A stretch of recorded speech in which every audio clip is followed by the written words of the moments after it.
Waalaikumsalam warahmatullahi wabarakatuh. Dalam satu ayat Allah katakan, kula lupa niki surat nopo, mungkin sampeyan padosi. Jikalau datangnya itu perkara yang baik, itu jelas dari Tuhanmu. Jikalau jelek, itu dari nafsumu sendiri. Ini konteksnya secara syar'i.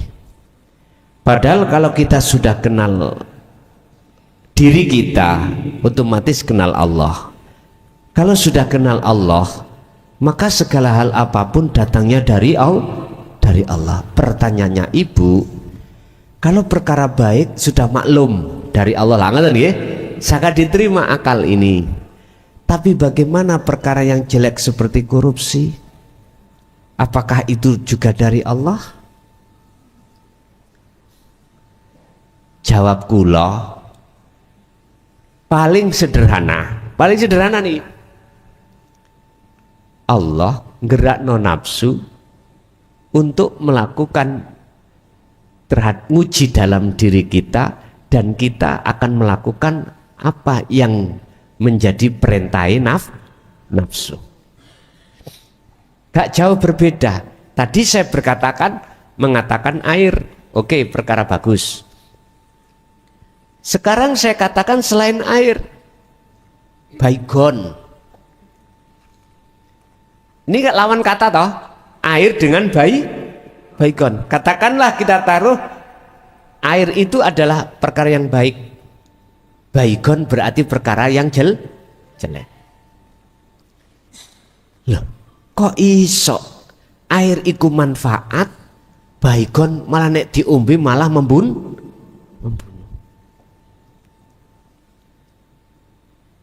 Kalau kita memandang makhluknya Pak Bu, mesti ada dua.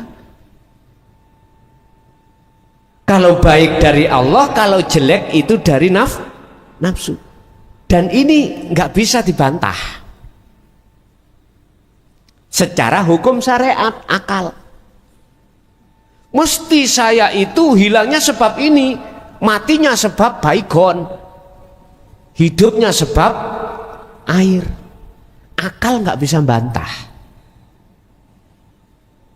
karena realita. Andai kata aku gak minum baygon, ya gak mungkin mati. Loh, realita toh, akliyah. Tapi kita lupa dari sisi akliyah iku mau ada sesuatu yang samar. Saking samare kita tidak tahu. Kita taruh tadi ini yang baik, baygon itu yang tidak baik, maksiat, katakanlah korupsi. Kita akan mengatakan itu dari Allah juga kalau kita tidak memandang dari sisi makhluknya, nafsu. Sebab kita akan berbuat maksiat berupa korupsi itu karena dorongan dari nafsu. Wa ma ubarri'u nafsi inna nafsa la'amaratun bisu. Didoronglah hati kita untuk melakukan maksiat, berbuat jahat. Lah terus sing dorong nafsu wae sapa? Nafsu isoke nggodha jenengan karena siapa? Allah ta. Wis kita langsungkan nenek kakek kita Pak, Nabi Adam.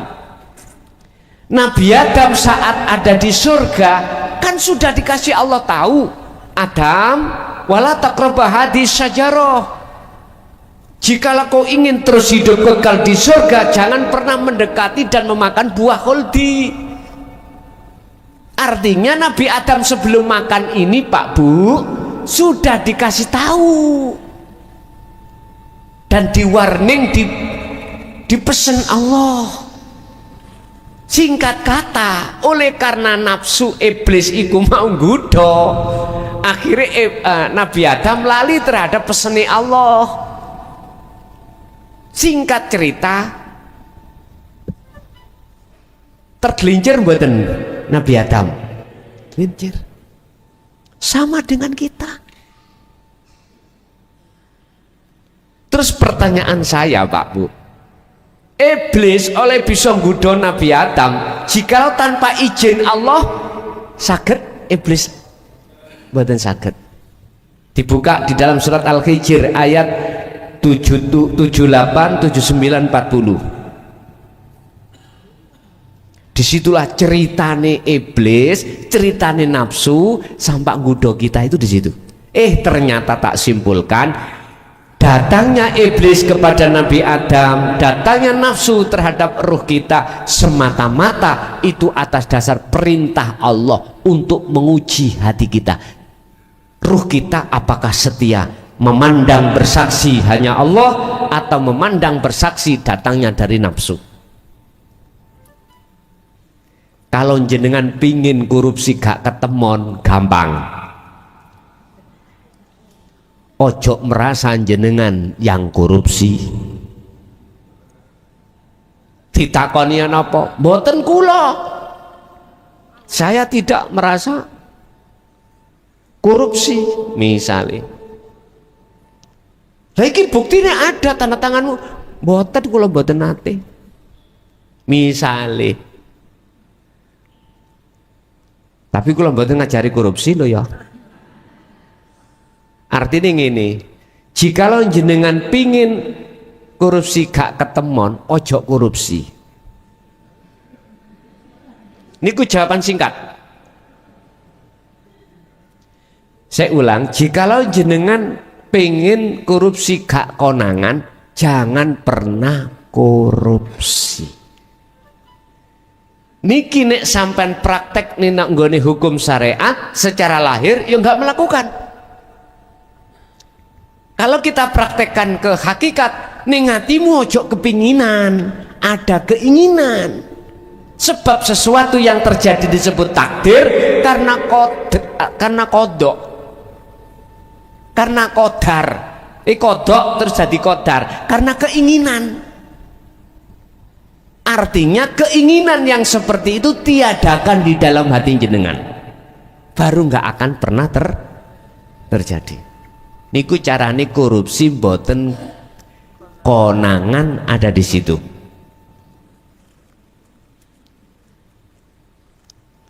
Asik bingung? Terus nyon sewu. Kalau melihat di luar diri kita, misalnya ada yang korupsi triliunan, apakah kita juga harus melihat Allahnya itu? Ngaten nggih. Ngaten, won.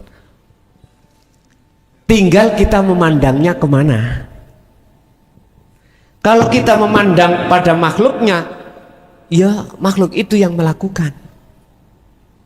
Kalau hati kita memandang terhadap Allahnya, kira-kira orang itu bisa nggak tanpa digerakkan Allah korupsi?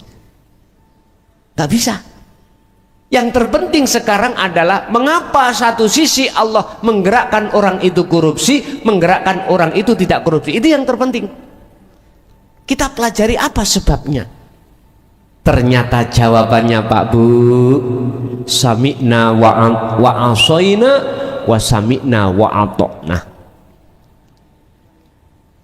Gusti Allah menyesatkan terhadap hambanya itu karena Allah juga. Terus apa sebabnya Allah kok menyesatkan? Jikalau Allah menyesatkan hambanya, maka di situ tidak ada satupun yang bisa menolong. Satu sisi Allah juga menghendaki ngersakake hambane memberikan petunjuk. Terus mengapa Allah kok satu sisi memberikan petunjuk? Barang siapa yang Allah kasih petunjuk, hidayah kepada hambanya, maka tidak ada makhluk satupun yang bisa menyesatkan. Pertanyaan yang terpenting adalah mengapa Allah itu kok satu sisi menyesatkan, satu sisi memberikan hidayah, satu sisi menggerakkan orang itu korupsi bahkan triliunan. Mengapa satu sisi kok tidak? Jawabannya sederhana. Sami'na wa asoina wa sami'na wa atokna. Karena yang pertama mereka tahu kalau itu larangan, tahu karena dia mendengar itu larangan. Tapi wa asoina, hatinya tidak memperhatikan siapa sesungguhnya Allah yang memberikan larangan itu. Nyun sewu niki nek cara wong iku ngapunten, bahasa syariat kedorong hati ini dengan perkara-perkara yang disebut nafsu dalam hati, akhirnya muncul keinginan. Kalau sudah muncul keinginan, itu bentuk nyun sewu, Allah tanda-tanda akan menyesatkan kita. Tanda-tanda kalau Allah itu akan menggerakkan, ngersakakin nafsu untuk menyesatkan kita. Akhirnya terjadilah secara fisik orang itu korupsi bahkan triliunan, karena ada keinginan. Coba kalau nggak ada keinginan, terjadi betul? Betul terjadi. Berangkatnya semua dari keinginan, irodah. Yes. Dia juga mendengarkan, tapi hatinya tidak menghiraukan seruan Allah. Yang kedua, sami'na wa atokna. Dia juga mendengarkan seruan Allah, tapi dia mengindahkan atas seruan itu, memperhatikan seruan Allah. Akhirnya Allah gak menggerakkan keinginan di dalam hati untuk melakukan hal itu. Bapak Ibu, jadi kita yang memandang, yang menyaksikan, tinggal kita memandang makhluknya apa Allahnya.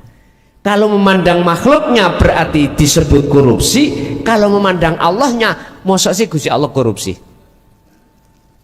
Mboten toh? Gak mungkin, karena semua milik Allah. Al-Baqarah 115.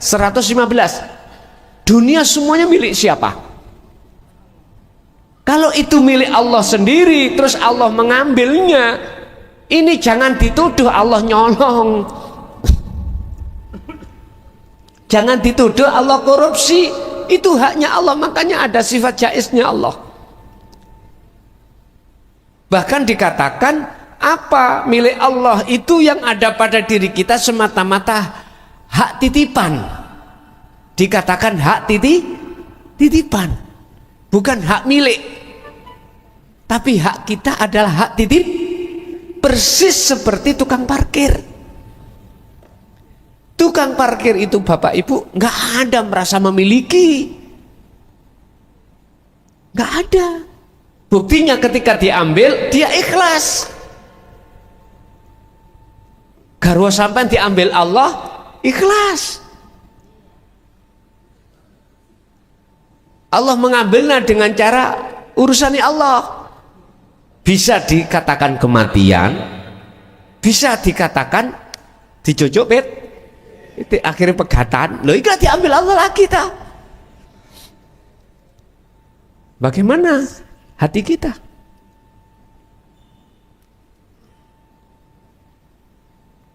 Kalau jenengan estu hati ini tenggelam di dalam bahrut tauhid Pak Tu, gak gampang susah. Estu sekalipun diuji Allah, in asobathum musibah qalu inna lillahi wa inna ilaihi rajiun. Nek jenengan purun kembali kepada Allah gak gampang susah, walaupun garwa sampai niku dipundhut Gusti Allah. Wa zuyyina lin-nasi hubbus shahawa minan nisa wal banin wal qanatiril muqantarah, termasuk titipan kita garwa, anak, dunya brono. Nek wis iku titipan, oleh karena hati kita dipaksa oleh nafsu, dijadikan nafsu, akhirnya kita akan ngaku otomatis iku weku, karena bukti realitas secara fisik. Inilah perlunya ilmu tauhid itu dibawa oleh Kanjeng Nabi Dinut Tauhid ini di hadapan kita untuk menetralisir segala apa yang Allah berikan terhadap kita, biar ruh atau hati gak mudah gelisah, gak berlarut-larut dalam kesedihan ketika saat musibah itu datang. Karepe ngoten.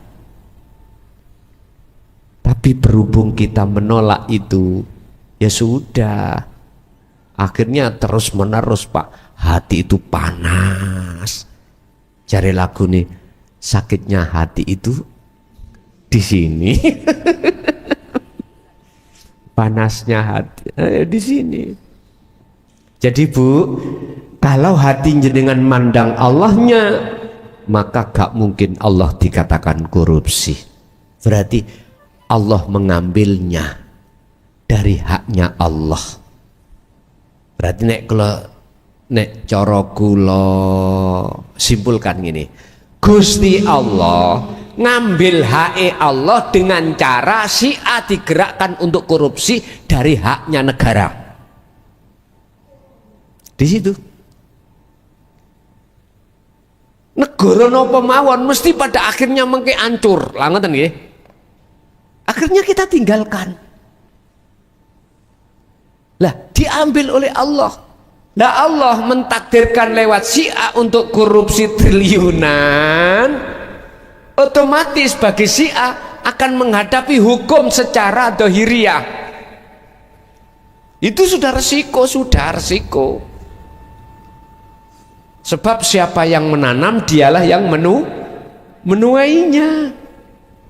Lah sekarang jenengan kalau sudah sibuk memandang bersaksi Allahnya, aku yakin Allah tidak akan mentakdirkan hati sampean untuk ada kemauan kerentak untuk korupsi.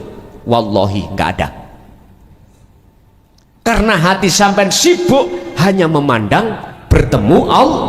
Karena sampean sudah tahu bagaimana indahnya, mahalnya bertemu Allah di zona itu daripada indahnya alam dunia. Makanya Indonesia tidak akan pernah bisa hilang korupsi itu jikalau pejabat-pejabatnya tidak bertauhid. Titik. Masih otak sampean dekno polisi, hukum, membawa hukum, KPK, terus apa maneh nih sore maneh, BPK nisare maneh, inspektorat. Nggih, kula niki ben taun, Pak, diperiksa inspektorat, ben taun. Diaudit semua apa yang anggaran apa yang dikucurkan oleh negara terhadap pemerintah paling bawah desa. Tiap tahun kami diaudit. Ya, duit iki bener jumlah sakmene, terus kok garap sesuai dengan rancangan apa namanya kerja kamu. Luh telewiti Pak inspektorat itu. Tidak hanya melihat pembukuan kita petok boten, mudun nanggone fisik. Nang bukune ngomong cor iki kandele 15 cm karena jalan lingkungan. Digejroh Pak, ditingali tenan. Speknya bagaimana? Bertahun kula niki dihadapno seperti itu. Sudah berapa tahun? Mulai tahun 2012 akhir sampai niki tahun pinten niki? 2025 nggih. Bahkan zamane Covid nih kok Pak, kan difokusno untuk biaya Covid toh ya. Kula mboten. Artinya apa? Tetap ruangan iku kula isi tapi mboten sebanyak berapa persen. Kan dulu 40%. Saya bikin 25%. Terus turun lagi ditetapkan 25%. Saya turunkan. Khusus desa saya turunkan 10%. Karena apa?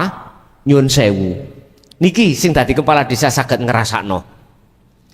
Onoke tumpeng dadi gegeran. Nih kalau sing terkenal dana BLT nih lho. situke oleh situke gak oleh. Wis lurahe ngene. Ya nyun sewu nek gak keluargane tok gak dikai ngono. Wis nyun sewu, kita terasa dampaknya Covid kemarin. Yang punya usaha nyun sewu, bah tingkat atas bah tingkat bawah semuanya kena Pak. Home industry kena Pak. Akhirnya banyak yang gulung minta BLT juga karena hak nggak cukup Pak. Makanya wis tak gemene didik ae lah, habis apa lebihnya apa saya buat untuk membangun. Sebab prinsip saya nek tak gawe bangun yang menikmati anak cucu. Estu niki pertimbangan saya niki nggih kula mboten ngawur, melalui musdes Pak, saya musyawarah desa menetapkan BLT asli kudu 40, terus tak saya bikin 25, alasan saya gitu. Kalau dibagikan Pak nyun sewu duit nyun sewu 500 jangkep Pak sak wulan. Halo mboten cukup nggih, omane bapak sing rokokan gak cukup. Tapi nek dibangunkan dinikmati anak putu Pak. Saya prinsip inovasi seperti itu saya musyawarahkan terhadap anggota musdes. Akhirnya anggota musdes memutuskan oke, Pak Kades 25% yang dikeluarkan, oke Pak Kades 10%. Sempat kami itu bersitegang sering terhadap aparatur negara di PMD kabupaten. Berhubung kami tidak ngawur, saya itu juga ada musdesnya, maka dimaklumi. Tapi gak kena ditiru, katanya gitu. Nah, tapi prinsip saya, kalau ini uang saya kasihkan semuanya seperti ini, paling 10 hari habis. Paling dinikmati diri sendiri. Tapi kalau saya bangunkan, yang menikmati itu banyak orang. Tidak hanya anak putu kita, orang lain juga bisa menikmati. Dengan dasar itulah akhirnya mohon maaf kami bisa bertahan sampai tahun 2025 ini Pak mekaten. Tadi bentino kok niku diperiksa bentau winten, kula nggih nyantai mawon. Nah aku gak merasa melakukan. Dene ana geblake mbing ya mbuh, geblake mbing ngeten Pak. Ada pasangan, tahu pasangan nggih? Saged mawon wonten pasangan orang ingin menjatuhkan dengan cara apa? Saged mawon. Jadi abang digawe putih, putih digawe abang nggih saged mawon.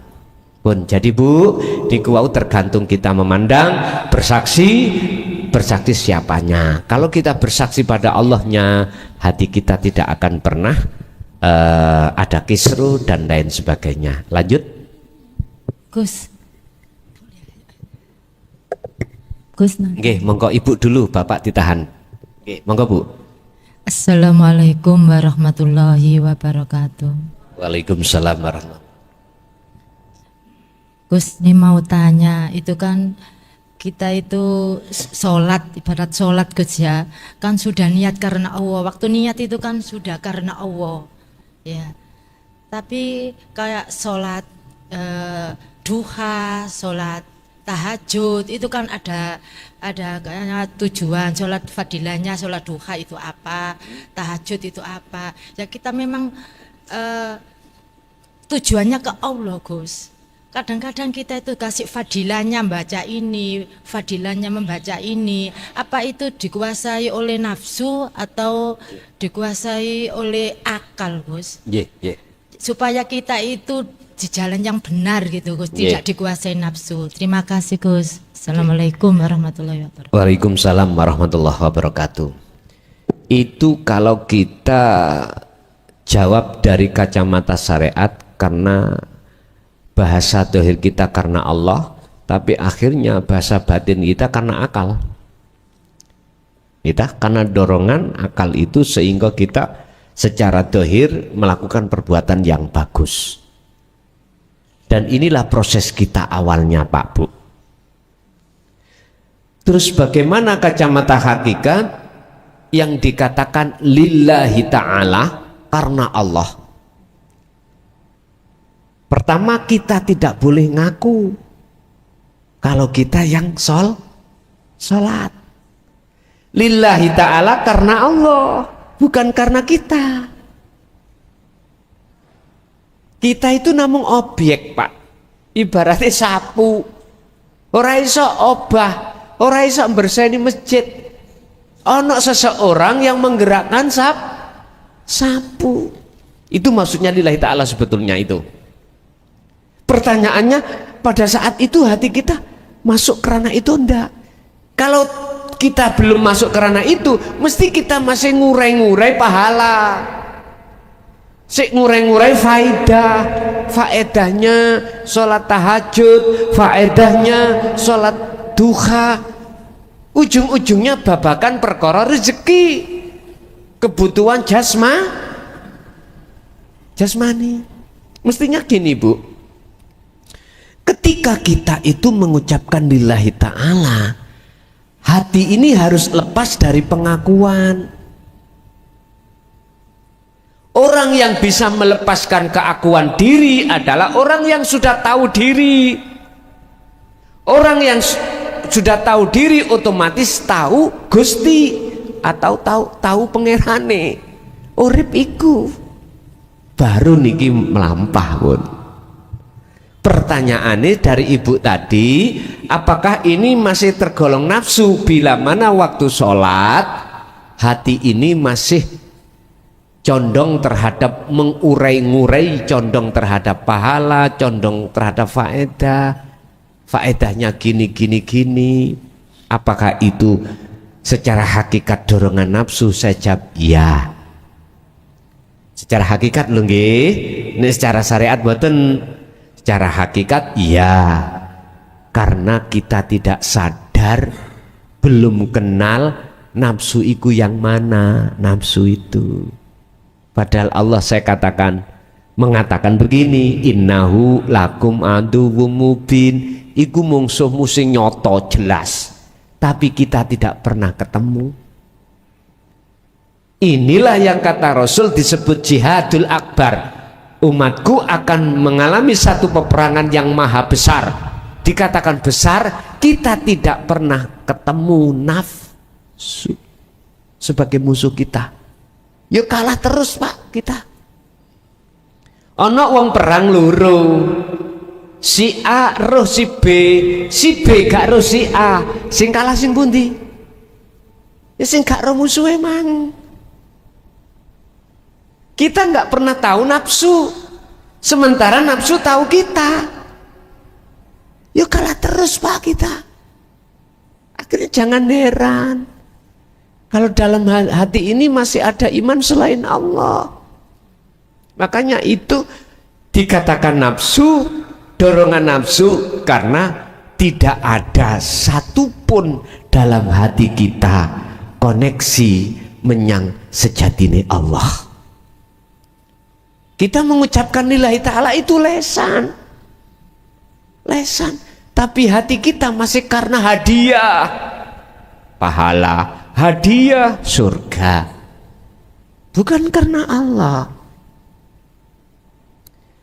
Tapi itu akan karena Allah manakala hati jenengan iku sudah tidak memandang dan melihat hadiahnya tadi, faedahnya tidak dan lain sebagainya, tapi hati sampai hanya bersaksi pada Allahnya, urip yang menggerakkan dalam diri jenengan.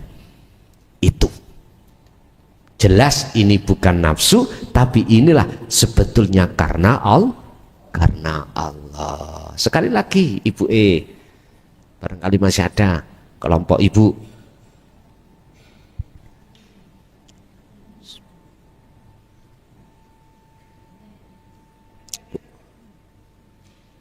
Wonten, monggo.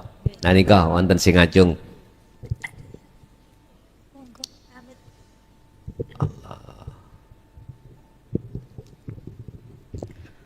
Assalamualaikum Ustadz. Saya mau tanya, nyambung yang tadi. Kalau misalnya kayak seperti tadi bacaan kita, maksudnya ada fadilahnya. Kita sebagai manusia biasa kan pasti ada hajat.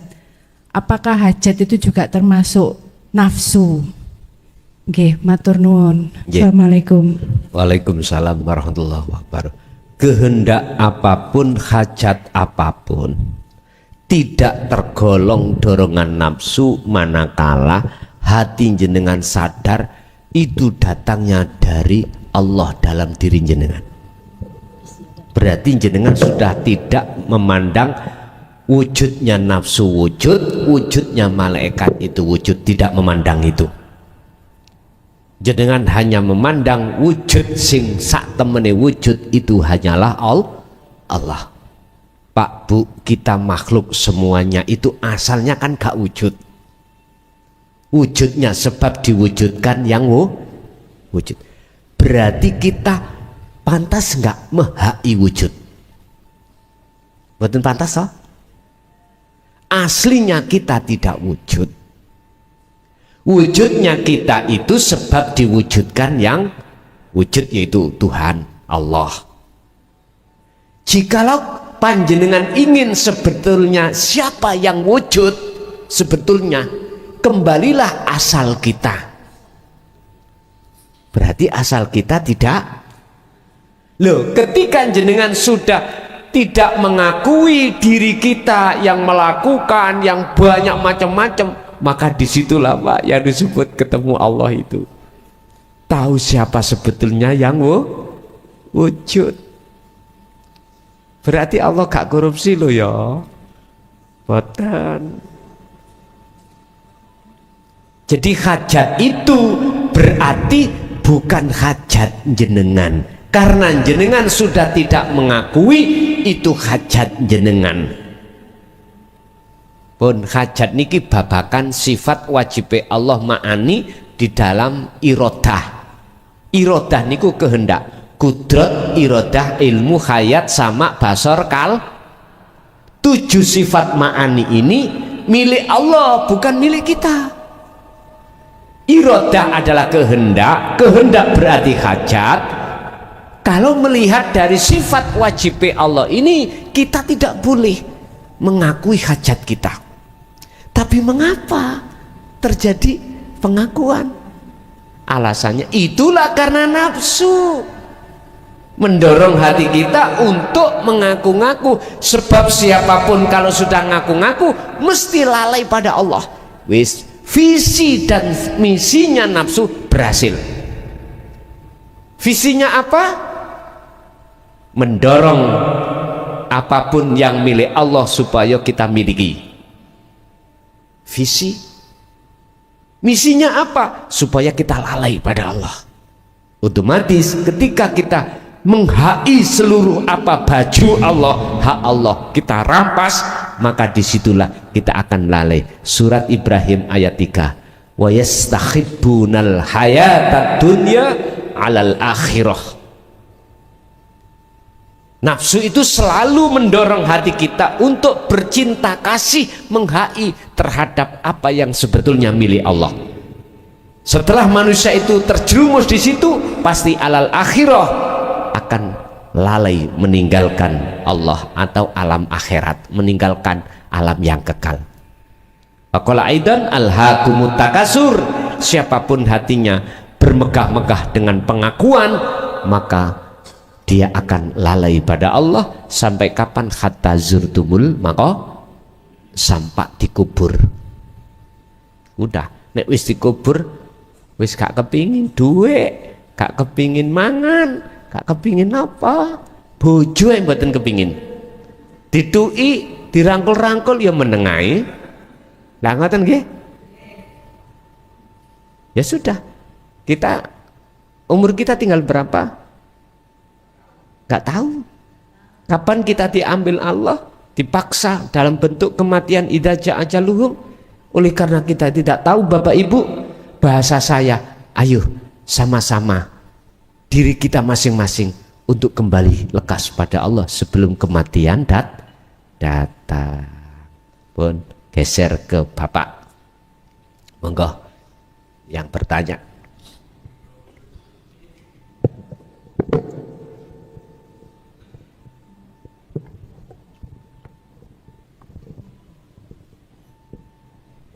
Assalamualaikum. Waalaikumsalam.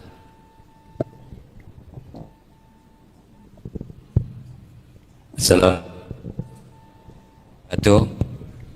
Waalaikumsalam warahmatullahi wabarakatuh.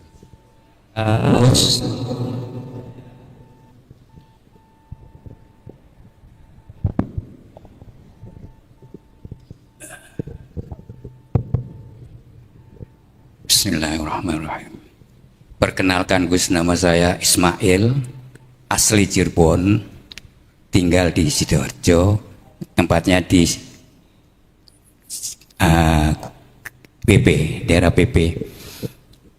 Ini terkait masalah yang saya tanyakan, Gus. Selama 60 tahun saya selalu mengikuti syariat.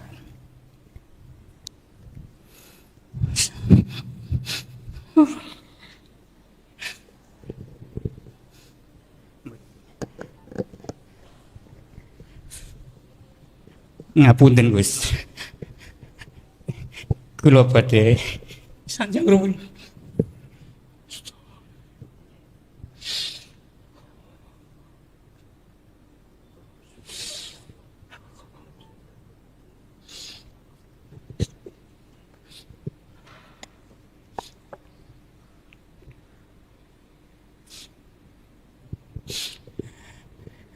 Kula selama 60 tahun yang saat sekarang sudah kurang lebih 2 bulan itu selalu mengikuti syariat.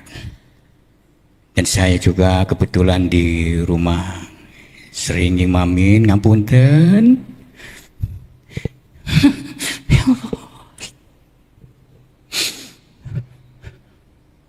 Ngapunten Bapak-bapak nggih, Bapak Ibu-ibu. Kula terharu karena selama 60 tahun saya selalu ngikutin syariat. Kemudian saya ngikuti YouTube-nya panjenengan Gus, kurang lebih 2 tahun. Itu selalu dari pagi sampai pagi saya selalu ngikuti. Allah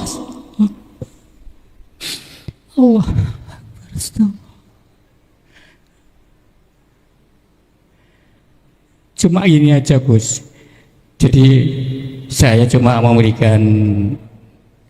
menyampaikan apa yang dijalanin saya, mungkin di luar topik Gus, maaf ya.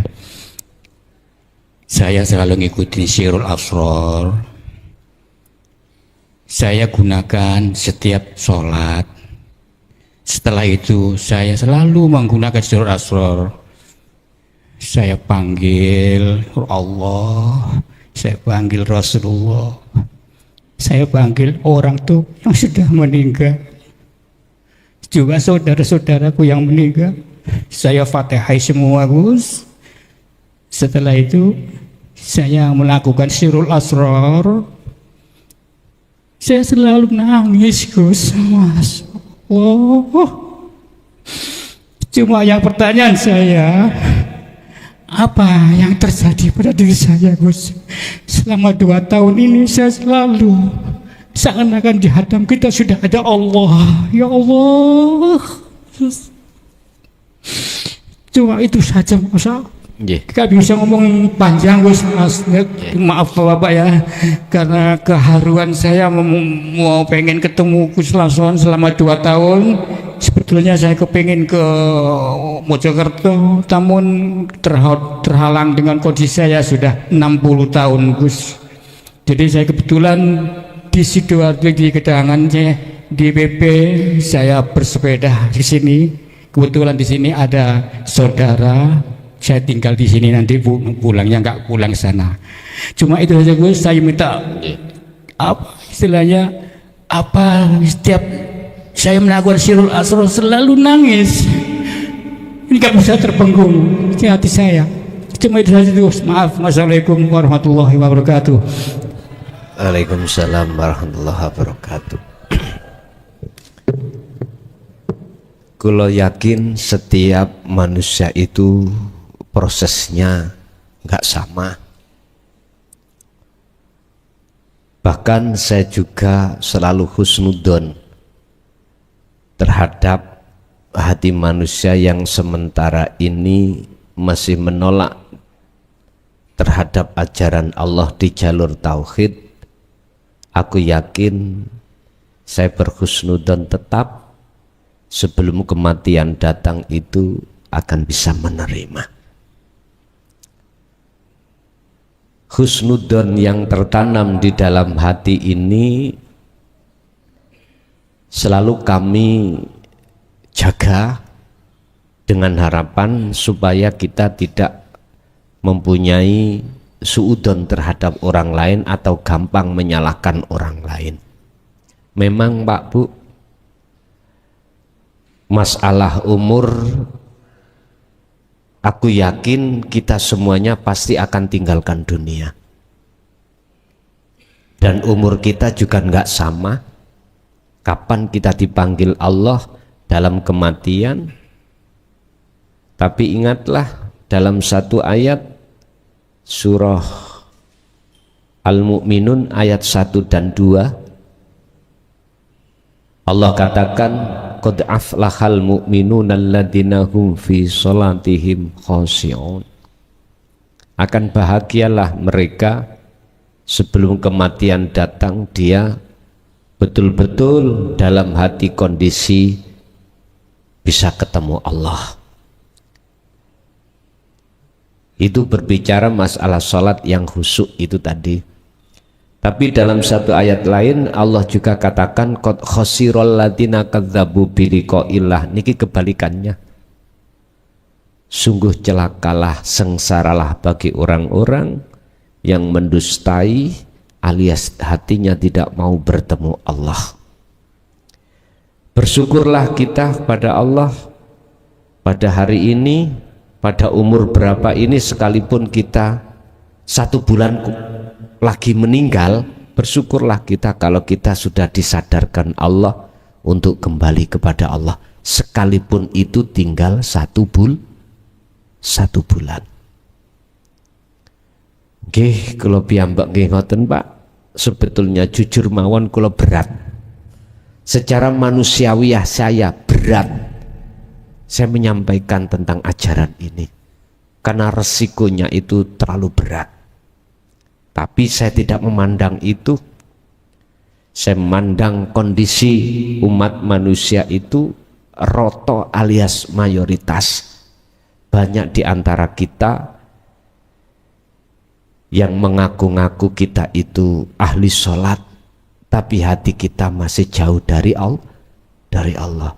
Melihat kondisi inilah, maka asbabun nuzul, keadaan inilah akhirnya muncullah satu ayat, huwaladzi arsala rasulahu bil huda wa dinil haq. Dinil haq ai dinut tauhid. Ini harus disampaikan. Tujuannya liyudhirahu ala dini kullih, untuk membebaskan hati jenengan dari belenggunya hawa nafsu, untuk meluruskan ajaran kita yang bersyariat tanpa hakikat, biar bersyariat dengan biar syariate gandolan dengan hakikat. Walau karihal musyrikun, walau karihal kafirun, walaupun resikonya kami dihujat, dibenci, disesatkan, mboten napa-napa, tetap ini kami sampaikan. Toh kita semuanya, aku yang jenengan hujat, jenengan yang menghujat, toh pada akhirnya semuanya akan mati. Lah ngoten ya, tinggal nunggu waktu mawon. Terus opo untunge kita menghujat, terus opo susahe saya dihujat, mboten enten. Yang jelas mohon maaf, siapapun kita akan kembali kepada Allah mekaten. Nggih. Monggo, ada lagi?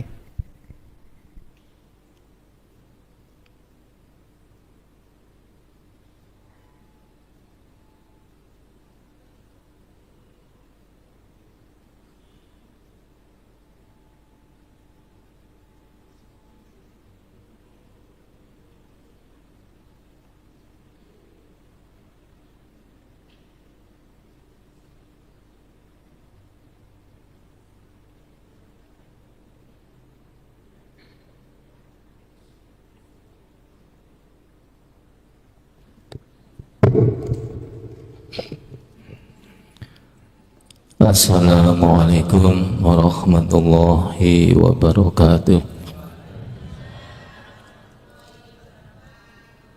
Ngapunten Gus Muklason, kula badhe tanglet sesuai dengan yang saya ikuti di live Gus Muklason maupun di acara-acara ngaji tatap muka seperti ini.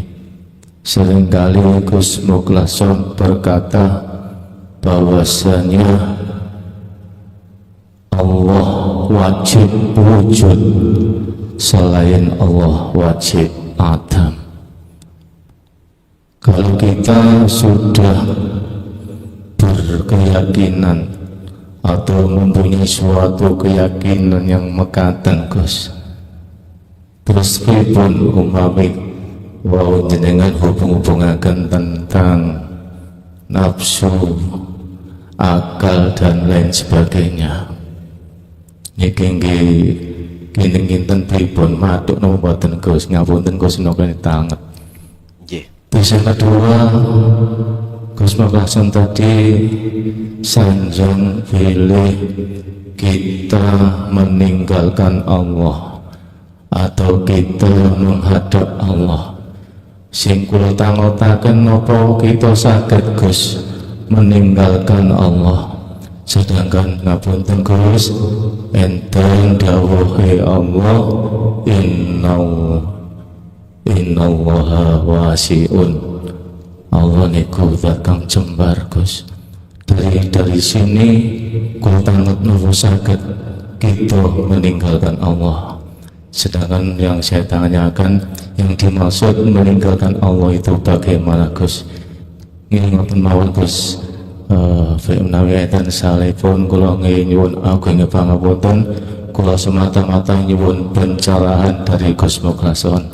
Sekian, assalamualaikum warahmatullahi wabarakatuh. Waalaikumsalam warahmatullahi wabarakatuh.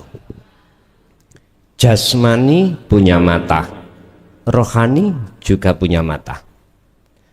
Terkait nafsu, akal, ruh, kita memandang dari mana? Kalau kita memandang dari kacamata jasmani, wajib wujud. Tapi kalau kita memandang ainul basiroh dengan mata ruhaniah, yang wujud cuma Allah. Tergantung kita memandang dari mana. Tadi dikatakan yang wajib wujud hanya Allah, selain Allah wajib adam. Terus jikalau digandengkan dengan nafsu, akal, ruh, ini bagaimana? Nyambung enggak? Sambung bagi saya.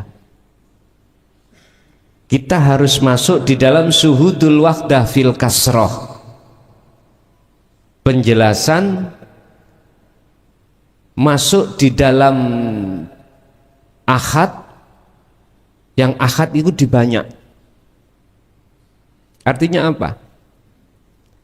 Secara hukum syariat tetap kita wajib mengatakan nafsu, akal, ruh itu wujud sebab diwujudkan oleh Allah. Oke. Ini kan ada dua. Ada wujudnya Allah, ada wujud yang diwujudkan Allah. Tapi kalau kita tarik di dalam ainul basiroh, nggak boleh. Allah itu kau duakan, nggak boleh. Allah kita perserikatkan dengan sesuatu lain, nggak boleh. Ya bunayya la tusrik billahi syai' inna syirka la zulmun adzim. Surat Luqman ayat 13. Anak putuku, la tusrik billah, jangan kau menyekutukan Allah. Artinya menyekutukan, jenengan ini mengimani ada selain Allah. Ada selain Allah itu wujud, ada selain Allah itu berirodah, ada selain Allah itu berkudrat, ada selain Allah berirodah atau hayat dan lain sebagainya. Tapi ini konteks kacamata hakikat, nggak boleh.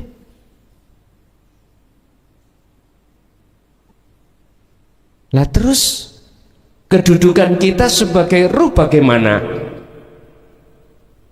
Inilah Pak yang dimaksud inna lillahi wa inna ilaihi. Sekarang aku bertanya, wa inna ilaihi rajiun wajib badan? Wajib toh? Wajib. Kebanyakan orang mengartikan ayat ini kematian itu. Lah ngoten ya? Kematian. Makanya nek orang mati mesti innalillahi. Lah ngoten nggih.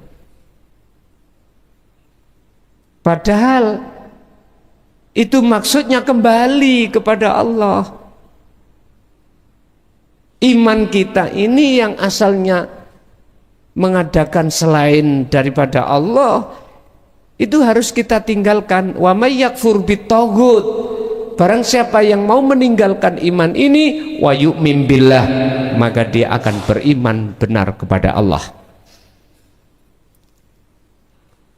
Tinggal kita posisinya di mana. Kalau di hukum jasmani mata ini, syariat ini ya wujud lah Pak kita itu.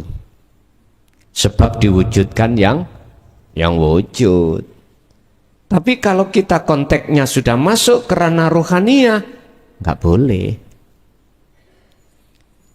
Sebab jikalau kita masih menduakan Allah dengan adanya kita, merasa kita sebagai makhluk yang bisa ini, bisa itu. Surat Luqman tadi ayat 13. Wahai anak putuku, janganlah kau di dalam hatimu ada selain Allah. Ini konteksnya tidak hanya yang wujud aja Pak, apapun. Sebab jikalau ada ini dalam hati kita, inna syirka la zulmun azim, itu yang menjadikan hatimu gelap, itu yang menjadikan hati kita itu buta kepada Allah, itu yang menjadikan penghalang hati kita pada Allah, sehingga sampai kapanpun kita tidak akan bisa bertemu Allah. Secara otomatis siapapun kalau matanya buta, baik mata hati maupun mata dohir, yang ada adalah kegelapan. Satu contoh kecil aja. Secara fisik, nanti habis kita ngaji ini pulang, kita tutup mata kita. Apa yang terjadi? Gelap. Selanjutnya nggak mungkin jenengan bisa sampai ke rumah. Kalau nggak percaya dicoba. Kalau saya sudah percaya, jadi nggak akan ku coba. Terus begitu juga dengan ruh. Idza jaa ajaluhum, apa mungkin kita akan bisa kembali kepada Allah dalam keadaan di jalur rahmat hidayahnya, wong kita itu gelap? Nggak bisa. Bagaimana mungkin Allah akan memasukkan satu hambanya ke surganya jikalau dalam hatinya ada syirik? Nggak mungkin. Jadi bisanya sinkron itu tadi, peganglah hukum syariat dan hukum hakikat, baru saged sinkron. Artinya apa? Kita ruh, akal, nafsu, secara hukum syariat kita bicara aku sing sholat, aku yang ini itu, tapi dalam hati sampean kalimat aku jangan dikembalikan kepada makhluk, karena makhluk sudah tiada. Kembalikanlah kalimat aku itu kembali kepada hidup. Inilah yang dimaksud di dalam surah Toha ayat 14, innani anallah la ilaha illa ana fa'budni wa aqimis shalah li dzikri. Ingsun bahasane mulai awal ingsun. Innani anallah, sesungguhnya aku iki Allah. Yang dimaksud Allah iku ya aku. Lho ngoten niku. La ilaha illa ana, tidak ada Tuhan kecuali aku. Lho aku, fa'budni. Ya nyembah sira terhadap aku, ni aku, wa aqimis shalah, tegakkanlah salat semata-mata li dzikri, untuk mengingat aku. Loh, aku. Apakah Rasulullah menjelaskan tentang hal ini? Lihat surat Al-Anbiya 25. Kalau nggak percaya. Sebab jikalau Rasulullah tidak diperintahkan Allah menjelaskan, gak mungkin akan muncul ayat ini. Munculnya ayat ini menandakan Rasulullah dulu menyampaikan wahyu ini. Gak mungkin Rasulullah mengkorupsi. Gak mungkin. Pasti beliau sampaikan, walaupun resiko nih sampai tinggali piyambak. Beliau di kaum kafir Mekah mau dibunuh. Akhirnya muncullah asbabun nuzul ayat hijrah beliau dari Mekah ke Madinah sebagai golongan muhajirin. Di situ ada golongan ansor, golongan dari Madinah. Ternyata golongan ansor itu Pak Bu bukan orang Islam semuanya, ada orang Nasrani. Tapi pada saat itu yang memang betul-betul mereka yang membawa dan mengamalkan wahyu Allah, Injil dari Allah. Di dalamnya menyebutkan besok ada nabiku terakhir namanya Muhammad. Ngaten. Sekarang dilihat ada enggak dalam Injil sekarang? Yang tahu adalah beliau-beliau. Dulu mengajarkan tentang ketauhidan, mengajarkan tentang ketuhanan, baik di dalam Taurat, Zabur, Injil, Al-Quran, semuanya risalah tauhid ini nggak pernah geser satu rambut pun, nggak pernah berubah. Mulai zaman Nabi Adam, risalah tentang ruhaniyah tauhid ini untuk menyembah Allah nggak pernah geser sak rambut pun, nggak ada khilaf. Tapi risalah tentang syariah inilah banyak yang khilaf karena zaman Pak. Sekarang contoh syariat Nabi Adam, syariat nikah. Nikahe putra-putra Nabi Adam itu sekandung, cuman beda kelahiran ngoten mawon. Lah syariat kita nikah nggak boleh sekandung. Wes syariat Kanjeng Rasul dulu itu kemana-mana kita itu pakai onta, haji pakai onta, keledai atau kuda. Sekarang beda. Dulu zaman Rasulullah dahar nggih kalih aston niki kalih tangan.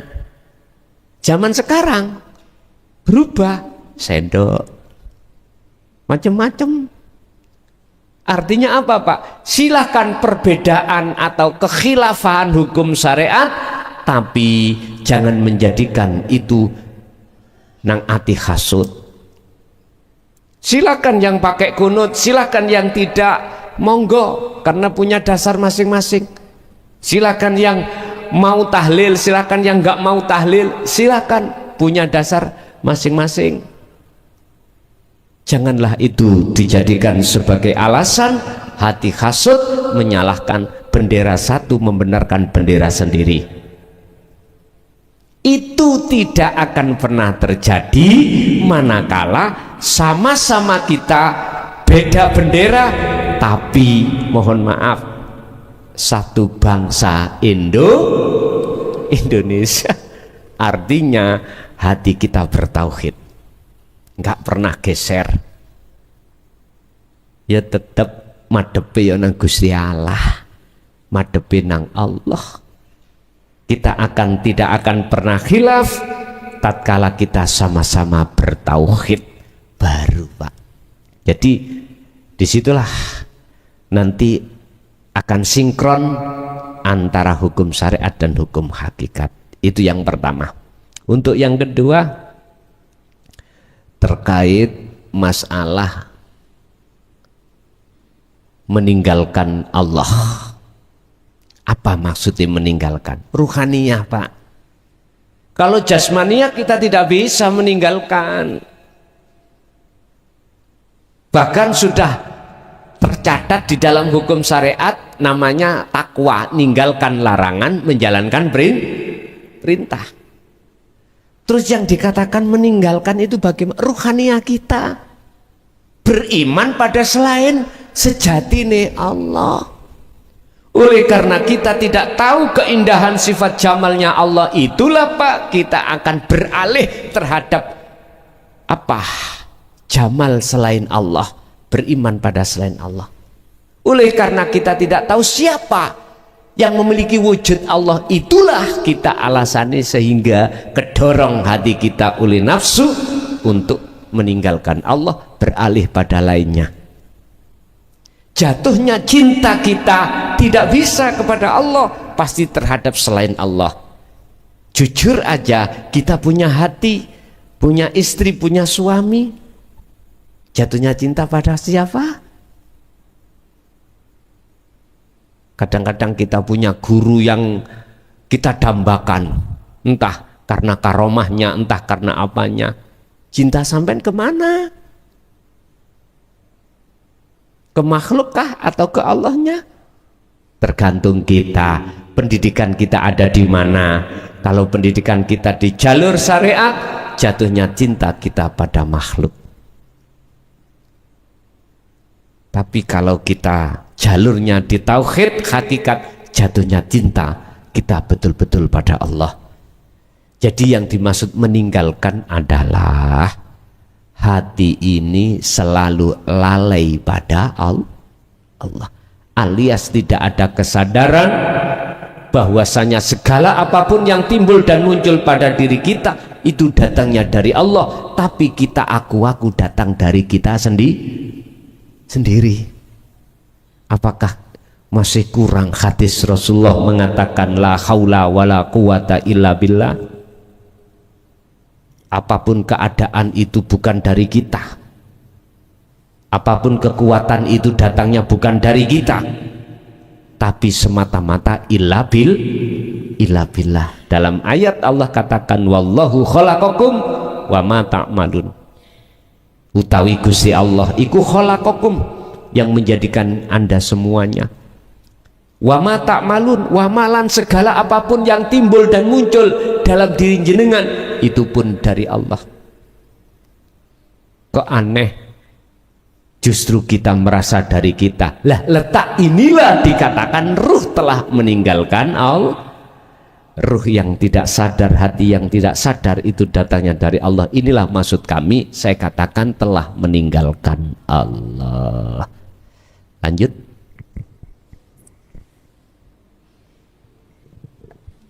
Mungkin Bapak ping telu ngoten lho. Assalamualaikum warahmatullahi wabarakatuh.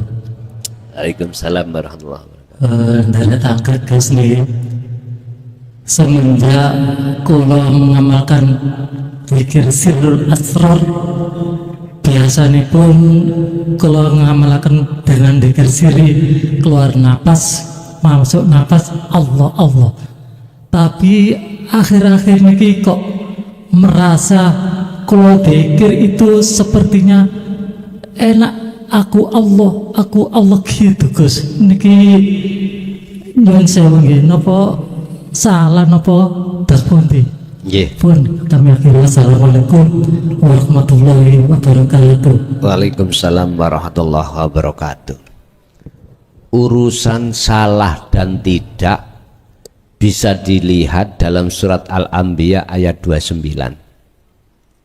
Aku Allah yang muncul di dalam hati, manakala itu sudah kefanaan aku nih makhluk, maka itu enggak salah dan itu yang benar. Tapi jikalau aku Allah muncul dalam hati sebelum akunya makhluk kefanaan, maka itulah yang menjadi masalah. Tinggal ketika munculnya hati berzikir aku Allah, apakah maksudnya aku Allah itu keakuan diri kita sudah tiada? Kalau sudah, maka itu yang benar. Dan inilah Bapak Ibu akan menjadikan satu fitnah manakala muncul secara syariat. Sehingga nek muncul cara syariat ngeten, ketika jenengan mlebu warung, Bu, Gusti Allah njok mangan, bingung toh? Gusti Allah salat, Gusti Allah rokokan. Nah, ini muncul ning syariat niki ndadekno bahaya.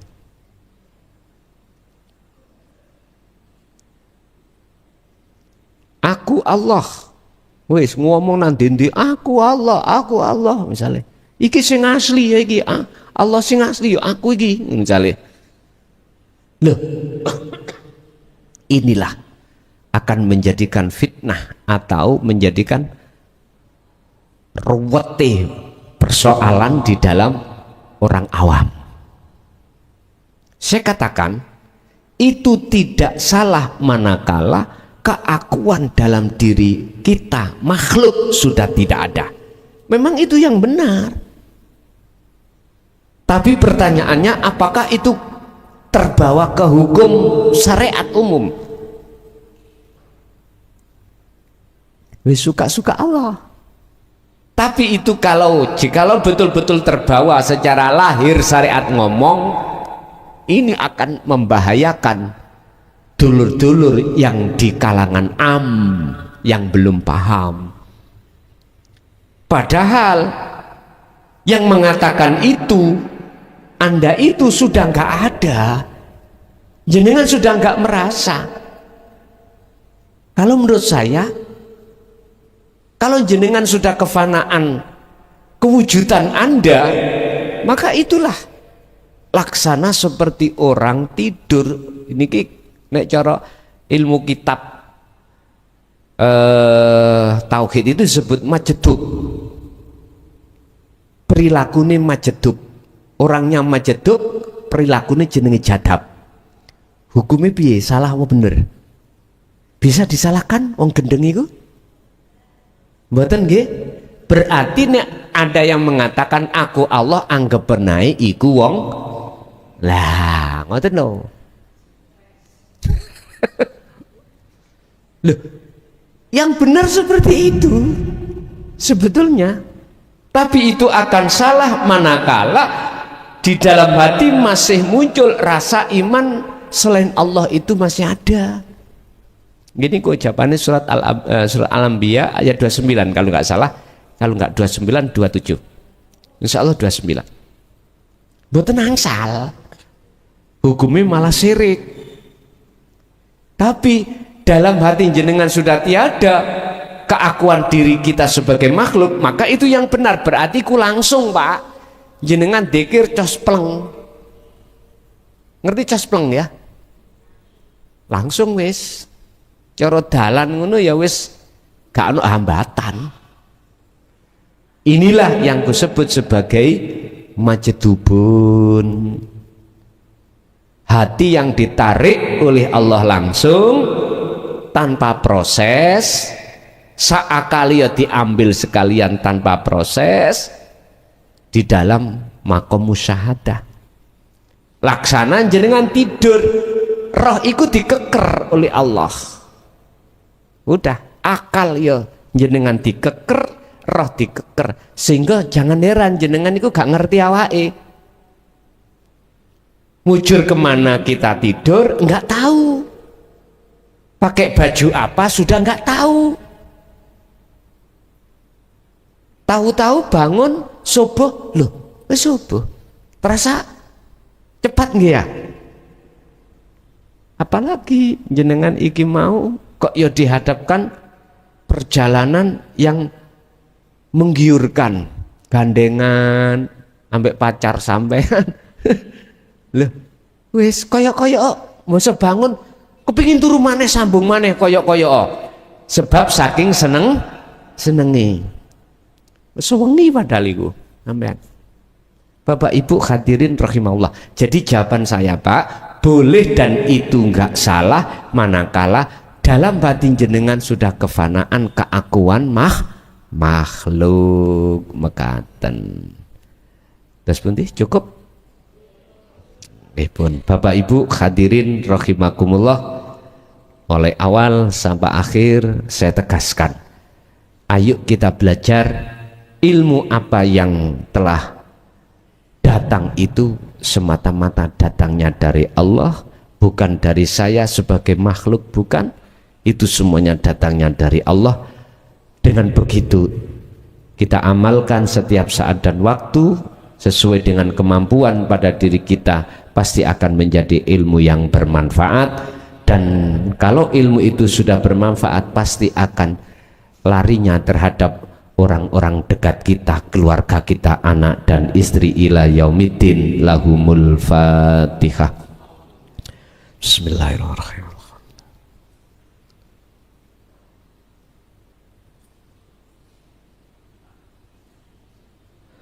Allahumma salli wa sallim ala sayyidina Muhammad. Alhamdulillahi rabbil alamin. Allahumma ya fattahu ya alim, iftah lana bifutuhil arifin wa ila auladina wa azwazina wa dzurriyyatina wa ahli baitina ila yaumiddin. Allahumma ya Allah yassir lana fi kulli umurina fid dini wad dunya wal akhirah.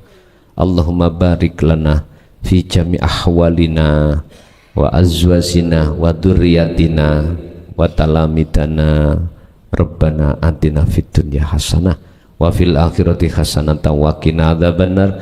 Wa sallallahu ala sayyidina Muhammad. Alhamdulillahirabbil alamin. Awal sampai akhir, bila mana ada sesuatu kalimat yang tidak berkenan di hati jenengan, kula atas nama pribadi nyuwun agungi pangapunten.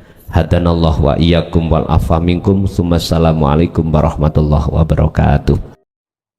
Pemirsa yang dirahmati Allah, begitu tadi uraian ilmu dari Gus Mukhlason Rosyid.